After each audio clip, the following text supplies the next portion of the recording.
News, सच जरूरी है। नमस्कार दर्शकों, आप देख रहे हैं MNS न्यूज टीवी और मैं हूं आपके साथ श्रद्धा तिवारी। तो आइए देखते हैं छत्तीसगढ़ से आई हुई खास खबर।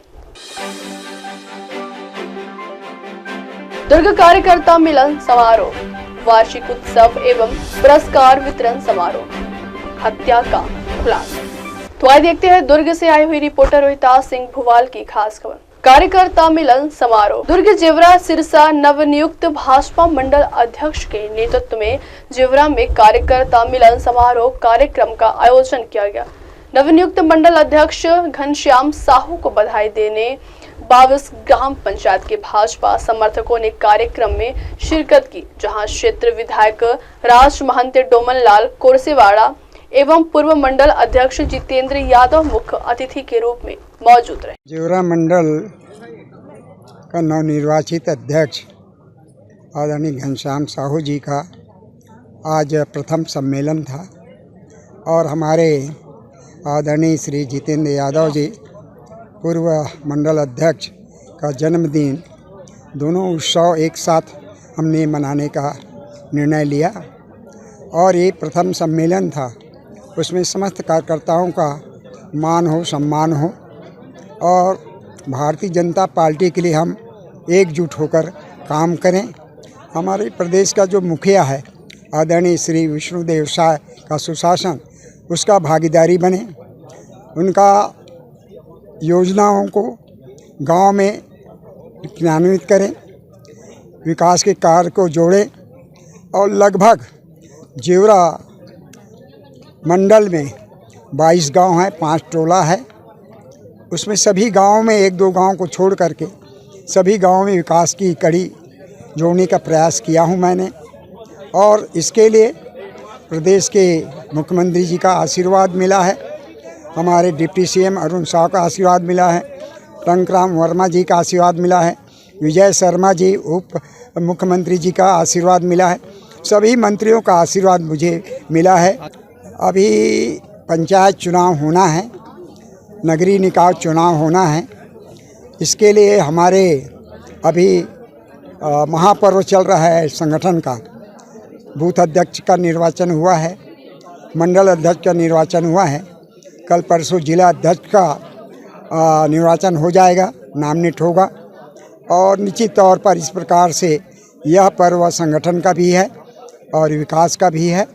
निरंतर भारतीय जनता पार्टी अपने वायदों को पूरा करने जा रही है। मैं काम करने के लिए समर्पित हूँ। मैं हमेशा कार्यकर्ताओं के बीच रहता हूँ, कार्यकर्ताओं के बीच दुख सुख को बांटता हूँ और निरंतर उनके जो विचार है उसको आत्मसात करते हुए काम करने का प्रयास करता हूँ। हमारे मंडल की तरफ से हम लोग ये आगाज़ रखे हैं कि मंडल चुनाव होने के बाद पंचायत चुनाव में सभी गांव 22 गांव में बीजेपी की सरपंच बने और निरंतर विकास की धारा इस मंडल में चलते रहे। इसमें विधायक जी ने हमको हरी झंडी दे दिया है। आने वाले बीजेपी की सरपंच बनते हैं तो गांव में विकास की कोई धारा चलते ही रहेगा। बिल्कुल खड़े रहूँगा, मैं अपने क्षेत्र अपने मंडल के लिए मैं खड़ा रहूँगा। और कांग्रेस साल में ये बिजली गुल का प्रॉब्लम होता था, ये बीजेपी की सरकार है, इसमें बिजली गुल की प्रॉब्लम नहीं आएगी। कार्यकर्ता जुड़े हुए हैं, बीजेपी के कार्यकर्ता हमेशा सक्रिय और सदस्य रहे हैं और भारतीय जनता पार्टी के कार्यकर्ता में जोश और ऊर्जा हमेशा रहता है। ग्राम पंचायत में युवाओं का हमारे भाजपा में रीढ़ की हड्डी माना जाता है युवाओं लोग को, और हमारी उद्देश्य है कि ये भाजपा ज़्यादा से ज़्यादा इस कार्यक्रम में जुड़े और पंचायतों में भी अब पंच सरपंच युवाएं ही ज़्यादा आ रहे हैं। चुनाव से पहले, चुनाव के बाद तो कार्यक्रम होना ही है, उसमें कोई बात नहीं है। इससे पहले उत्साह जोश का क्या? बिल्कुल उत्साह जोश तो हरी झंडी 8 तारीख के बाद आरक्षण आ रहा है, वो आपको देखने मिल जाएगा 9 तारीख से आपको क्या उत्साह है, क्या रहेंगे करके। धन्यवाद।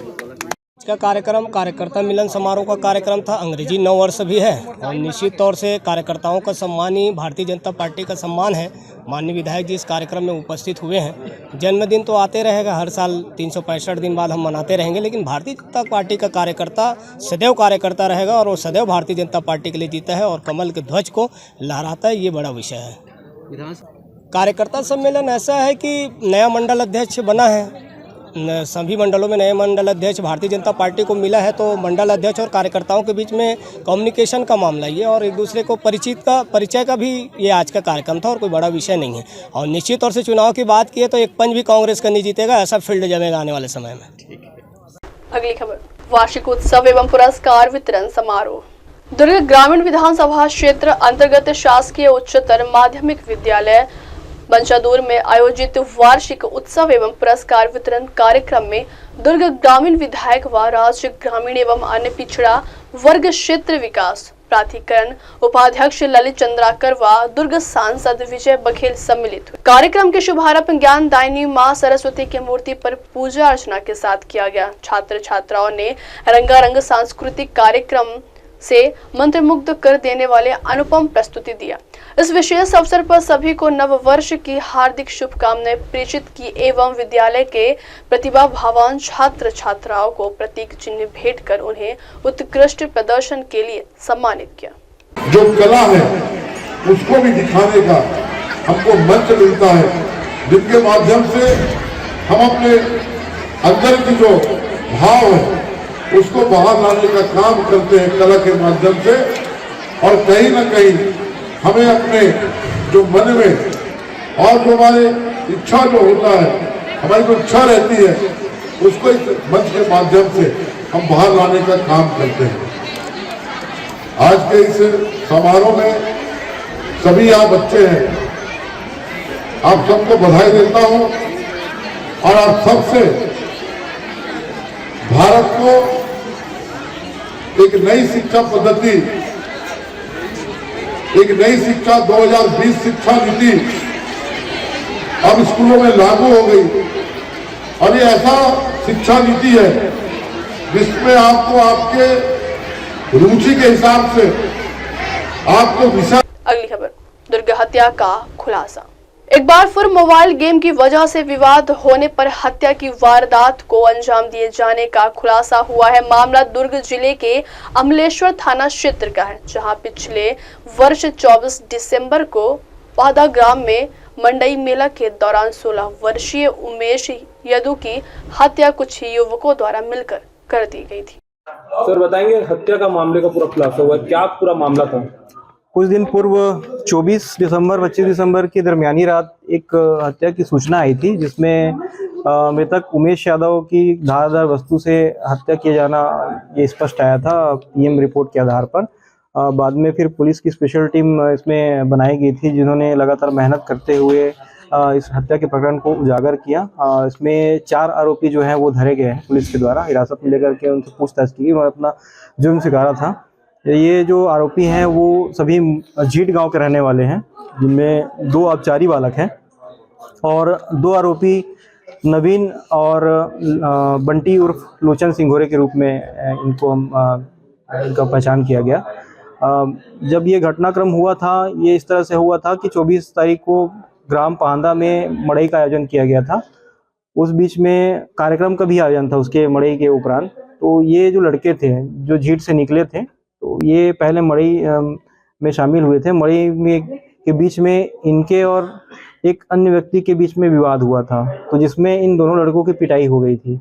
ये लड़के उस लड़के को मारने की नियत रखते थे या उससे बदला लेने की नियत रखते थे, इसलिए ये वापस वहां से मड़ई से वापस अपने घर गए थे जीट में नवीन के घर से ये चाकू लेकर के गए थे। उसके बाद फिर उस लड़के को खोज रहे थे जिन्होंने इसके साथ मारपीट की थी।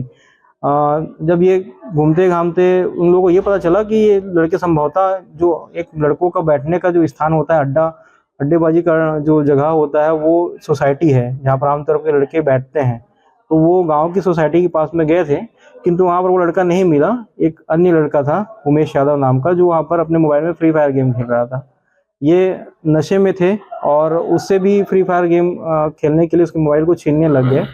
तब वो मृतक जो था उसने इनको मना किया और उसने मतलब आवेश में आकर के उसने भी गाली गलौज किया था। तो इन्होंने भी आक्रोश में आकर के नवीन के द्वारा, जो इसमें मुख्य आरोपी है, उसने अपने जेब से चाकू निकाला और ताबड़तोड़ उसके सीने पे और गले के क्षेत्र में वार किया था, जिससे कुछ देर उपरांत उस लड़के की मृत्यु हो गई थी। अहम सुराग क्या रहे और किस तरह से पुलिस उस तक पहुंची? इसमें देखिए, अब सीसीटीवी फुटेज का इसमें हम लोगों ने सहारा लिया था। ये लड़के तो पहले डे 1 से ही सीसीटीवी फुटेज के जद में आ गए थे।